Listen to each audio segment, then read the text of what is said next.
See the beauty of Malkai Kohtar Mari. Ah, this is my tea.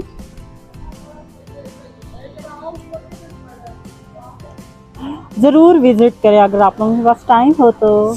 जनाब इस वक्त जो सफारी ट्रेन है वो एक चक्कर लगा के जो है वो पहुंच चुकी है और बारिश जो है वो देखें साथ साथ हो रही है।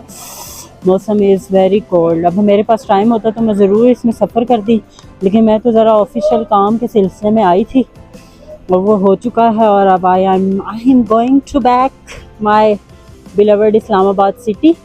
सो ये Murree safari train government of Pakistan का, जैसा कि मैंने आप लोगों को बताया, टूरिज़म डिपार्टमेंट है। इस तरह के जो टूरिस्ट स्पॉट्स हैं, ज़ाहिर है मरी जो है वो तो टूरिज़म विलेज है, शहर है, तो उसकी वजह से जो है वो यहाँ पे टूरिज़म को बहुत ज़्यादा फ़रोग़ दिया जा रहा है।